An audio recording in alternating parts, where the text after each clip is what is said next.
Todos nós sabemos que o mal é uma realidade.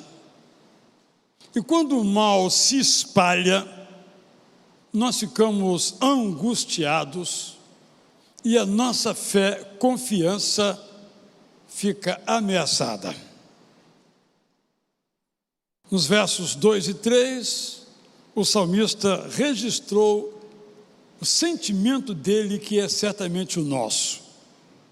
Quanto a mim, quase me resvalaram os pés. Faltou pouco para que se desviassem os meus passos, pois eu invejava os arrogantes.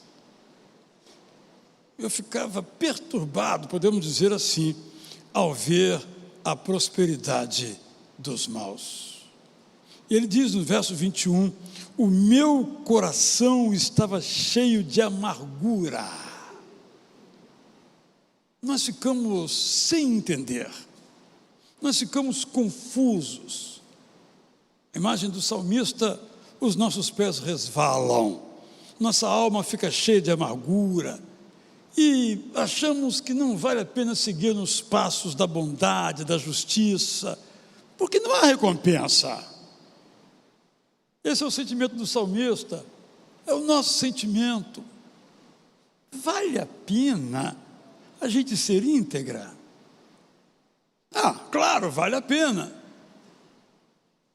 Mas vale a pena a gente ser íntegra? Vou usar uma imagem aqui que hoje não é tão importante, mas no passado era, e ter um carro caindo aos pedaços, e outro cara que não é íntegro tem uma Ferrari. Tem alguma coisa errada.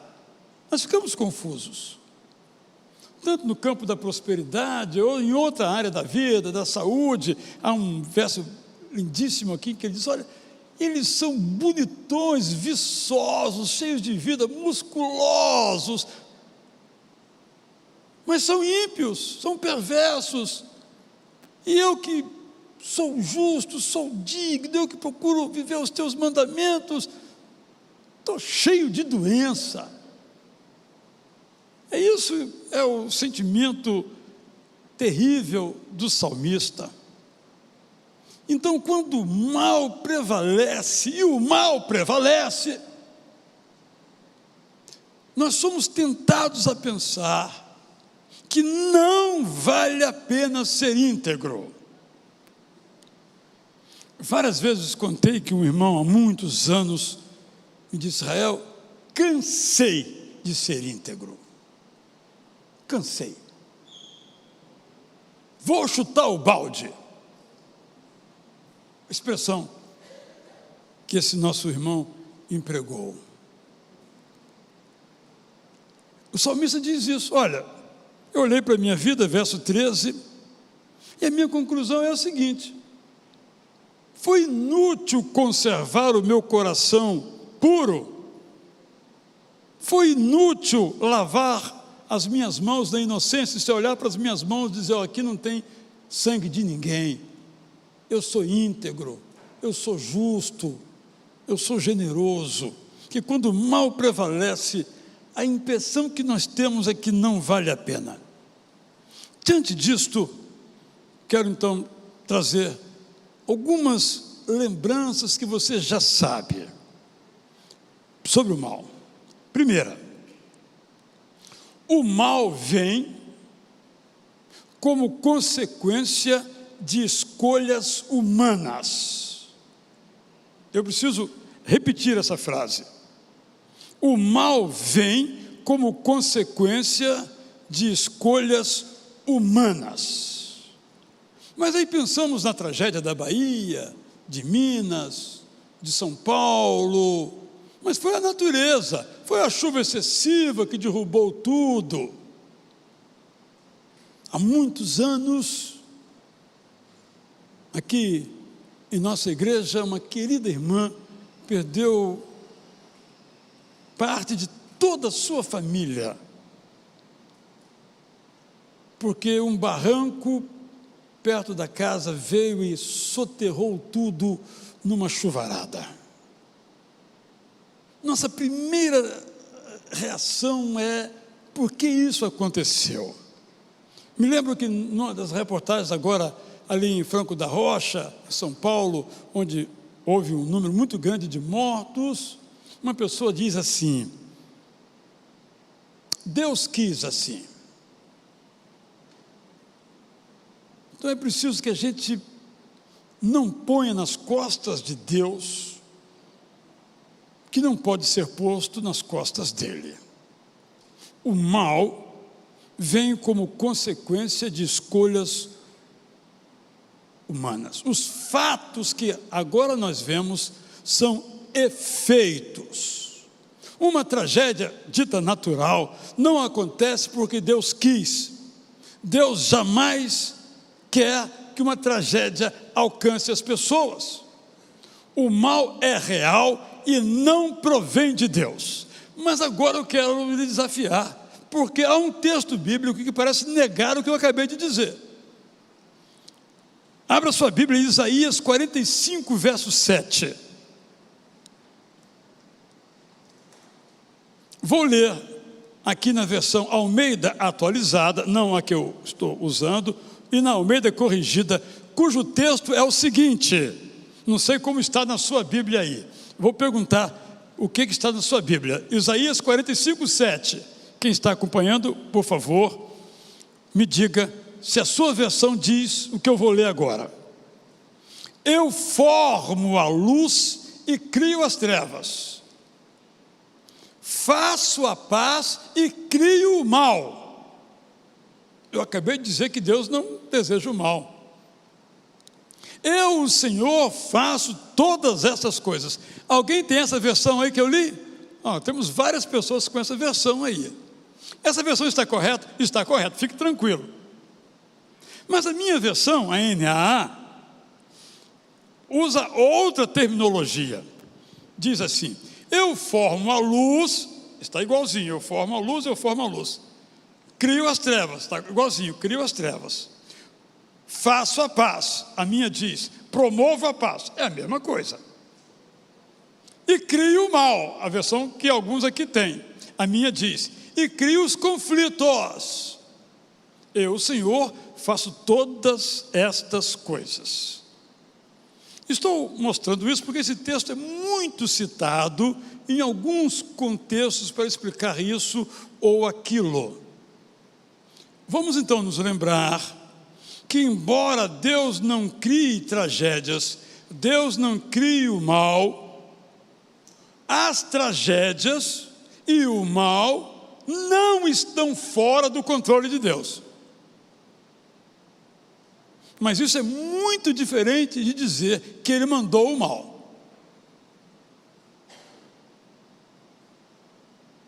Temos um outro versículo muito utilizado que diz assim: nenhum fio de cabelo da sua cabeça cai sem que Deus permita. Correto? Não. O texto não diz isso, o texto diz sem que Deus saiba. Mas nós interpretamos que os fios da nossa cabeça, isto é, as coisas, nesse caso ruins, acontecem porque Deus é quem fez. Não, Ele conhece, Ele sabe. Então é muito importante, os irmãos sabem muito bem disso, só para reprisar, que a gente não pode confundir a vontade proativa de Deus com a vontade permissiva de Deus. Uma coisa é Ele permitir que aconteça, a outra é tomar a iniciativa para que aconteça. São coisas muito diferentes. Quando nós afirmamos a vontade permissiva de Deus, estamos afirmando a soberania, vou usar a expressão aqui, absoluta dEle. Mas isso não quer dizer que nós possamos impingir a Ele, como responsabilidade inicial dEle, todas as coisas que acontecem. Embora, de modo final, Ele é responsável por tudo, porque Ele é o Senhor absoluto de todas as coisas. Espero, prosseguindo, deixar mais claro isso que os irmãos já sabem. o mal individual, isto é, comigo, é sempre também uma quebra da lei natural. Eu já contei aqui para os irmãos a experiência que eu tive com o doutor Euríclides de Jesus Zerbini, o maior médico da história do Brasil. Ele fez os primeiros transplantes de coração. O doutor Zerbini, ele devia bater aqui na minha barriga, ele era muito pequenininho. E eu tive um privilégio assim desses inesquecíveis de levá-lo da casa dele até a universidade onde eu trabalhava. Ele entrou, me cumprimentou e disse: meu filho, não coma carne vermelha. Deitou no banco e dormiu a viagem toda. Mas eu nunca me esqueci, eu não obedeci, para ficar bem claro, mas eu nunca me esqueci. E de vez em quando eu fico me perguntando, o que é que teria acontecido comigo se eu tivesse obedecido ao doutor Zerbini? Eu não tenho a resposta, mas tenho uma pergunta. O que eu estou querendo dizer com isto, que aquilo que nós fazemos ao nosso corpo, nós vamos colher lá na frente. O problema é que às vezes acontece 40 anos depois, e não nos lembramos mais daquilo que nós fizemos. Eu penso que uma boa ilustração é o cuidado com os dentes. É óbvio, totalmente óbvio. Se você cuida dos seus dentes, você vai tê-los bem o resto da vida. Se você não cuida, pode ser que não colha nada de ruim, mas é muito mais provável que você vai colecionar cáries e gengivites e outras situações, fazer canal. Aí você tem medo de dentista, você não vai, tem que ir com medo mesmo. Então eu não posso, por que você faz isso comigo, se o meu dente está doendo logo agora que é domingo? A minha dentista está na igreja. Está aqui agora. Então, mas não foi agora o meu problema, foi lá que eu não escovei direito, tererê, que eu não fiz aquele... Então, é isso que temos que entender, é muito difícil para a gente entender a relação causa e efeito. O mal, portanto, individual, é sempre uma quebra. Só que às vezes nós crentes, vamos falando aqui entre nós, gostamos de pensar na graça como um jeitinho. Bom, eu não fiz o que era certo, vou colher agora o que é mal, mas vamos orar para Deus dar um jeitinho no nosso problema. O problema é que às vezes Deus faz isso. Aí nós, Senhor, Tu és maravilhoso. E às vezes Deus não faz isso. Por que, Senhor? Por que comigo, Senhor? Não é assim que funciona? Terceira frase.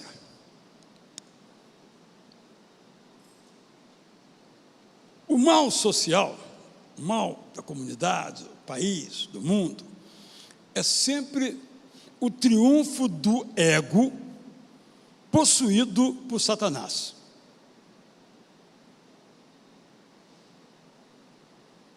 E este ego possuído por Satanás se manifesta em ambição, imposição e alienação. Se eu pudesse usar só 3 palavras. A corrupção é o quê? É o ego dominado por Satanás e que quer ficar rico de algum modo, então corrompe para alcançar os seus fins. O preconceito é o quê? O preconceito é um ego possuído por Satanás, que leva uma pessoa a achar que tem que impor ao outro o seu modo de pensar, o seu jeito de ser. Esse possível conflito, ou possível guerra ou invasão da Rússia pela Ucrânia, o que é? É o ego tomado por Satanás.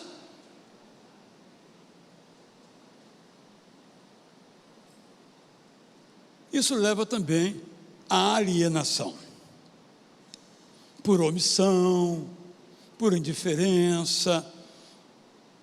Tem um irmão aqui na igreja que sempre me faz uma pergunta, e ele fez de novo esta hoje.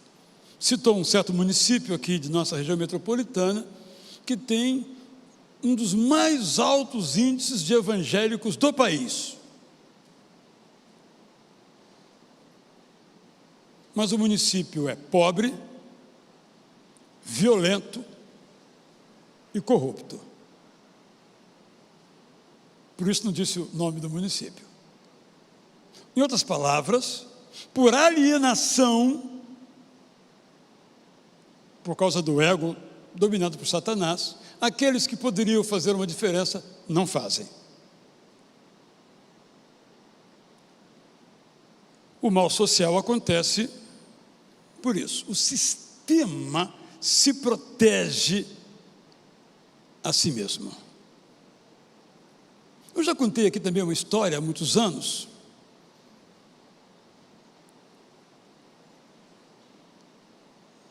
Quando um guia em Israel, eu lhe perguntei: fulano, por que mataram Jesus? Ele disse: por causa do templo. O ensino de Jesus acabaria com o templo. E acabando com o templo, acabaria com todo o sistema financeiro envolvido nele. Aí quando você vai ler a história nos evangelhos, você lê que o sumo sacerdote ao tempo de Jesus, na verdade, era uma família. Anás, Caifás, José. Há 50 anos no poder se revezavam quem seria o sumo sacerdote, depois de Jesus também, e antes também, e durante de igual modo. O sistema tem que ser mantido. O sistema é injusto. O sistema é feito para proteger a quem tem poder, é para enriquecer a quem tem dinheiro. Por isso Jesus diz que o mundo jaz no maligno. Satanás está no controle do mundo, mas nós cremos que esse controle é temporário, a injustiça é temporária. Jerusalém matou Jesus, mas Jerusalém se converterá a Jesus e se curvará diante de Jesus. O mundo é injusto, mas Deus é justo.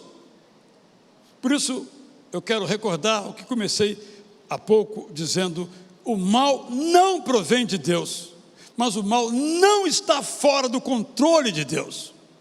O mal existe porque Deus permite, e Deus pode transformar o mal em bem. Então, nós precisamos, verso 24, tu me guias com o teu conselho e depois me recebes na glória. Nós precisamos ser guiados por Deus através da sua palavra. Esse salmo nos ensina algumas coisas. Primeira, vamos questionar, mas sejamos humildes em nossos questionamentos. Diz o poeta, verso 16, em só refletir para compreender isso, achei que a tarefa era pesada demais para mim. Segundo, não nos achemos indignos por questionar, mas deixemos Deus nos responder. E o verso 17 é lindíssimo.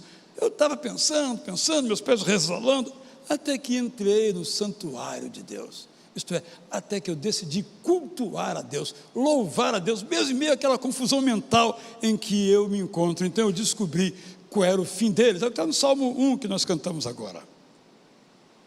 Terceiro, que aprendemos nesse salmo, devemos cuidar para nós não seguirmos os passos ou as soluções dos maus. Olha o que está no verso 10, gente. O seu povo dos perversos, se volta para os perversos e os tem por fonte, nós hoje diríamos por referência, por modelo, por exemplo a ser seguido. E os tem por fonte da qual bebe com avidez. É muito difícil ver todo mundo fazendo errado e se dando bem, e a gente também não fazer errado. que eu vou fazer certo?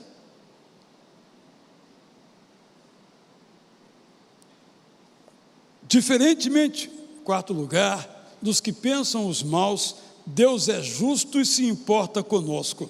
Os perversos, verso 11 diz, Deus não está nem aí, ou como Deus ficará sabendo? Será que o Altíssimo sabe dessas coisas? Ué, só aqui entre a gente. É o que eles pensam, mas Deus é justo. Às vezes a gente se pergunta, não é, quando vê alguém roubando de uma escola, roubando de um hospital, a gente pergunta assim, como é que esse pessoal põe a cabeça no travesseiro à noite e dorme?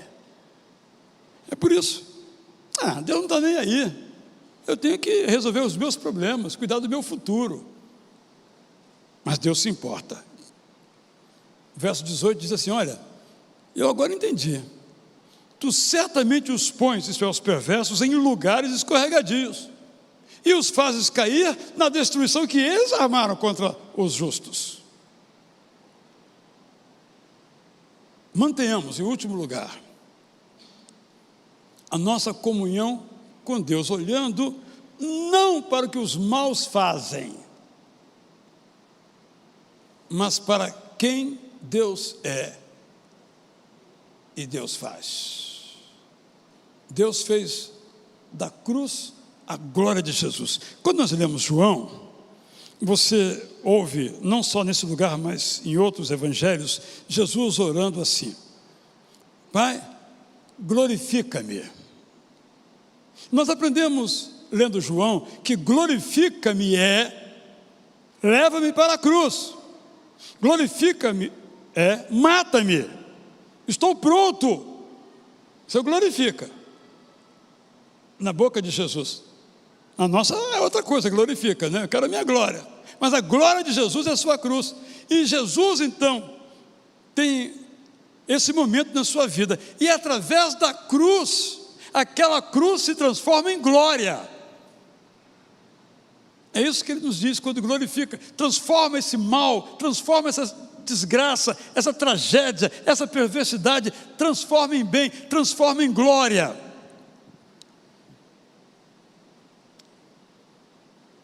E o verso 28 nos diz, olha, eu tomei a decisão. Eu disse, mantenhamos nossa comunhão com Deus. Bom é estar perto de Deus.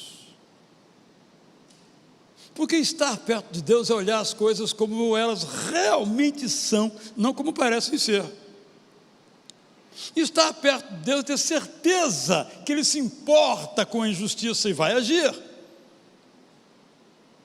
Estar perto de Deus é ter nele o seu refúgio, a segunda parte do verso, faço do Senhor Deus o meu refúgio para proclamar todas as suas obras. E agora eu volto ao verso 1 que eu não mencionei. Olha que interessante como o autor constrói o seu lindo poema. Ele começa com a tese, verso 1, e arrola vários argumentos, conta a sua própria história pessoal e termina como começou.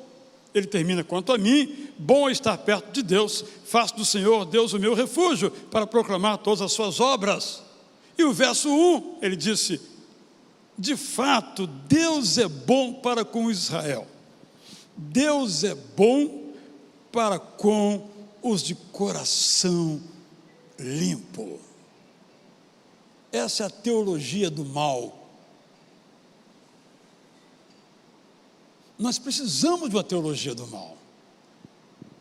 O mal também tem a sua teologia. Mas nós precisamos de uma teologia realmente de Deus sobre o mal. Não vou resumir tudo aquilo que eu disse, mas só vou dizer o seguinte: no tempo de Deus, os justos serão exaltados e os maus serão humilhados. Este é o resumo de toda a Bíblia. O nosso problema é o tempo de Deus, porque nós, com essa vocação que temos para ser Deus, achamos que nós sabemos o melhor tempo e a melhor hora, mas nós não sabemos. Meus irmãos, vamos reafirmar isso, o Salmo 1 todo. Vale a pena seguir os mandamentos de Deus. Eu sempre repito essa frase. Nós nunca nos arrependemos por seguir os mandamentos de Deus. Nunca. Alguém aqui já se arrependeu? Eu fiz o que era certo, Deus mandou eu fazer, eu fiz. Claro, não ganhei dinheiro, não ganhei licitação, por exemplo, não vendi aquele produto, não enganei ninguém, não me dei tão bem assim financeiramente. Mas você disse eu estava errado e me arrependo de ter feito? Ninguém. Mas quando nós não seguimos os mandamentos de Deus, ou a nossa consciência, ou os fatos, nos levam, como é que eu fui fazer isso? Eu que sou um filho, uma filha de Deus? É um convite, portanto, à integridade. Eu vou ler esse salmo agora na paráfrase que eu preparei. Sem dúvida alguma, Deus é bom. Disso sabem os de coração íntegro. Verso 2 e 3. Mas eu preciso dizer que cheguei a duvidar dessa certeza. Quase perdi a fé. Quando tive inveja do sucesso dos arrogantes e da riqueza dos perversos. Verso 4 e 5. Tudo vai bem com eles. São bonitos e saudáveis. Não trabalham duro e nem passam por aflições comuns a todos os mortais. Isso os deixa cheios de si, como se fossem superiores. Versos 6 a 11. A partir daí, fazem da violência o seu método, para arrancar sempre mais dinheiro dos pobres, como se não houvesse limite para a sua ganância. Do alto de sua riqueza debocham de todos e não escondem que exploram o povo. O que falam insulta a verdade, mas todo mundo ouve sem questionar. Eles convencem com seus discursos e acabam sendo seguidos cegamente como se fossem sábios. Em sua insolência aconselham, não se preocupe, que Deus não se preocupa, Ele não se importa com as coisas da terra. Verso 12, assim vivem os perversos, na tranquilidade que o seu dinheiro lhe traz. Versos 13 e 14, minha conclusão não podia ser outra, não valeu a pena ser íntegro, nada ganhei sendo correto, pelo contrário, hoje sou afligido e amanhã não será diferente. 15 a 17, foi o que eu pensei, mas eu guardei comigo, preferi me calar a envergonhar meu povo, ó Deus eterno. Desisti de compreender algo tão difícil para mim e resolvi simplesmente te cultuar. Quando te busquei, entendi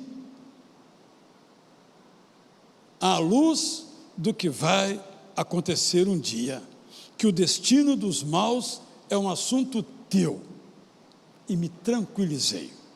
Versos 18 a 20, agora sei que todos esses vaidosos moram em castelos de areia, que rapidamente se desfazem.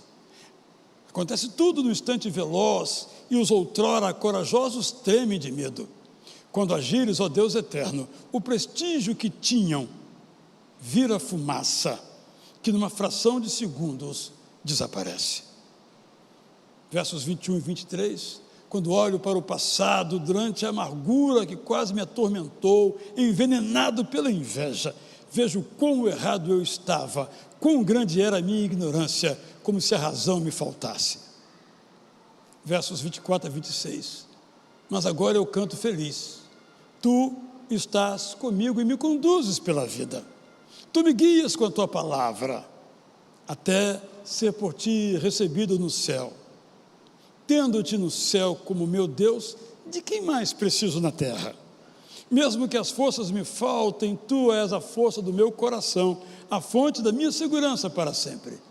Verso 27, certamente os que se afastam de ti não permanecerão em pé, nunca desfrutarão a alegria da verdadeira paz. Verso 28, sem dúvida alguma, é bom demais estar perto de Deus, descansar em segurança ao seu lado e contar como Ele é perfeito em tudo o que faz. Vale a pena ser íntegro. Mesmo que ninguém ache. Deus espera que nós sejamos íntegros em tudo o que nós fazemos, mesmo quando nos cercar o mal. Vamos cantar essa música, esse hino tão